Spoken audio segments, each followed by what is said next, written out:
عليكم. أنا محمد عثمان نور سوماي. waxaan maanta jeclaaday amba idinku talagalay community-ga Soomaalida ay ku degan Minnesota inaan ka hadalno waxyaalaha la yiraahdo civil rights, yani dadka madowga qaasatan ee mataqaana African Americanska ay u soo dirareen wadankan, xanuun badan ay u soo galeen, dhibaato badan ay u soo mareen, oo dad badan mataqaana ay lynching lagu suubiyay, la gubay, geedo lagu soo xirxiray, runta laga xiray si xuquuqdooda ay u helaan one man one vote ay u helaan mataqaana inay vote gareeyaan. marka taasaan ka hadlaynaa maanta. shalay ayaa la isugu tagay Washington DC oo mataqaana waxay ahayd the 5th March oo mataqaana kontonkii sanaad ka soo wareegatay markii Martin Luther King uu ka qodbeeyay Washington DC uu ka qodbeeyay uu ka hadlay civil rights uu ka hadlay si mataqaana xuquuqda dadka bini'aadanka madow mataqaana horukac loo suubiyo. It was 1963 bay ahayd. marka taa waxay keentay in waxyaalo badan ay dhalisay fiican. 1966kii waxa ka dambeeyay waxa la Civil Rights Act ayaa la suubiyay markii March-ka uu dhacay 1963. lixda ayaa la suubiyay Civil Rights Act oo mataqaana si dadka race-ka iyo color-ka iyo religion-ka iyo mataqaana iyo sex creed wax kasta inay equal ay noqdaan oo aan la kala saarin, aan la dhino ninkaana madow, ninkaana cad, ninka diintiisu waa muslim, ninka diintiisu waa kristaan. marka March-ka waxay keentay faa'iido badan bay keentay. waxa kaloo la suubiyay mataqaana Minnesota Human Rights Act waa hadana ka soo baxay oo act yani waxyaalo badan baa ka soo baxay March-ka lagu suubiyay xagga. marka dad badan community badan oo large community oo Soomaali ah ayaa wadankan yimid. marka waxaan rabaa inaan fahamsiiyo wadankan horta aan ogaano ma dadka cadaanka miyaan ku joognaa mase dadka madowga ayaan ku joognaa. wadankan waxaan ku joognaa dadka madowga ayaan ku joognaa, ayaga ayaan ka tirsanahay. taa horta waa inaan ogaanaa.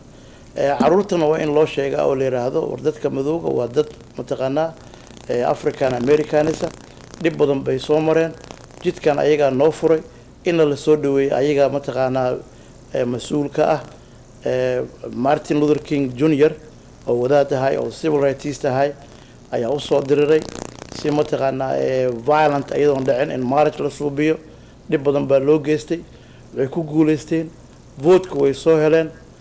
taas waxay u keentay markii dambe nin madow ay presidenta wadankan uu noqdo.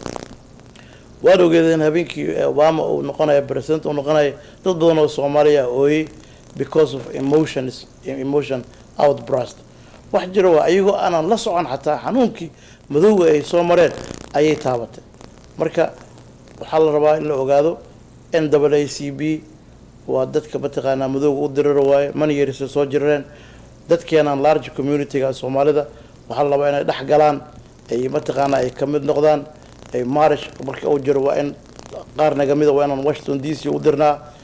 oo mataqaana arrimahaas we have to pipe in, you know, we have to get involved. waa inaan mataqaana dhex galnaa ilaa large community waana meesha waan ku noolnahay. ayaga noogu sokay haddii ayaga aan disconnect aan ku suubino wax noogaagaya ma laha. marka dadka madowga waa inaan la qabsanaa, aadayna u anfacayaan. one example dan soo qaato kale dhib baan ugu dhici karo. مثلا الله يرحمه Angela nin Soomaaliya halka lagu dilay Rochester ayaa lagu dilay, cadaan ayaa dilay. waan ogtihiin markii la dilay waa la isku tuuray, judge-ka iyo wax dhan waa la isku riday, nimankii dileen in yar baa lagu xukumay. marka wax aan safakarna mala yani March maana suubin, mudaharaad lama suubin. haddii laakiin anaga qaar naga mid ah oo activist ay yihiin ay NAACP da madowga ay memberska ay ka yihiin dadka u diray xuquuqda madowga, meel kasta ayaa maalintii Angelo xuquuq darra loo dilo ninka Soomaaliga meel kasta ayaa mudaharaad laga dhigi lahay. Louisiana, Chicago, Alabama, Atlanta, meelaha madowga u badan yihiin dhan baa laga dhigi lahay mataqaana mudaharaad. markaasaa loo arki lahay in nin madow la diray. laakiin haddii aanan la qabsan waxayna iska qarsanayna. waxaan leenahay arrimeena Soomaalidan galena aan leenahay hebel waa la dilay, discrimination baa jiro, shariifooga judge-ka saaxiib leeyahay, ninkan waa cadaan way. sheekada meesha ku dhamaanaysaa qofka dilana waxa lagu xukumayaa 4 years. berri wuu soo baxaya with good behavior wuu soo baxaya marka waa inaan la qabsanaa dadka madowga waa inaan dhex galnaa siyaasadda waxa weeye those who show up rule the world those who show up rule the world waxa weeye waa inaan dhex galnaa oo anigu mar kastana way soo weydiiyaan sometimes waan ka mid ah waan dhex galaa su-aasha ugu dareed ay weydiiyeen dad mataqaanaa members NAACP waxaa ka mid ahayd waxay dhaheen wareerda Soomaalida large community waaye ma miyay ka mid ahayn NAACP markaasaan su-aashii baan intaa ka jawaabay waxaan ku yidhi war waa ka midnooda anaaba ka mid ah marka waxaa loo baahan dad badan oo members loo baahan yahay meelaha ay ku shiraan waa laydin sheegayaa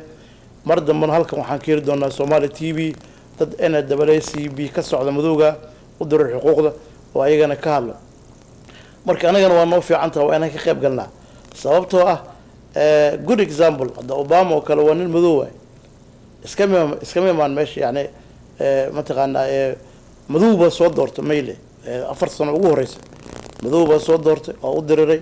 asagoo laftigiisa wuxuu ka soo bilaabay community leader iskuulka iyo xaafadda iyo Chicago iyo xaafadda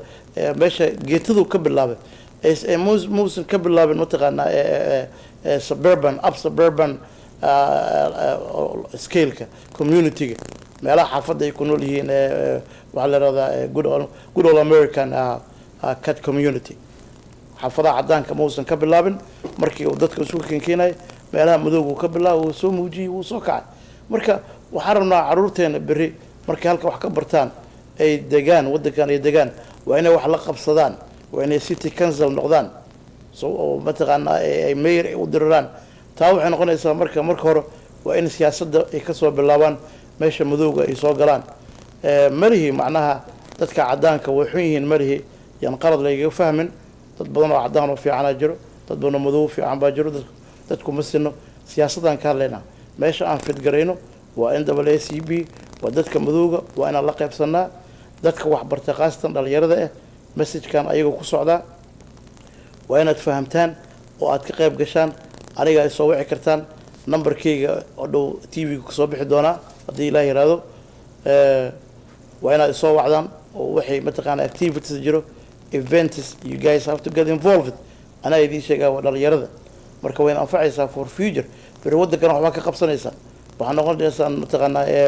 members of Congress aan noqonaysaa senator-ka galaysiin White House-ka galaysiin waxaas oo dhan grassroots hoos waa inay ka soo bilowdaan marka siyaasadda lama inkiri karo because siyaasadda waa ku noolnahay sababta waddankan ku noolnahay waddankan waagi hore 30 years ago markaan joogay dadka waxa la dhihi jiray mataqaanaa dam foreign baa la dhihi jiray ama dam immigrants baa la dhihi jiray immigrant waxa baan aqoon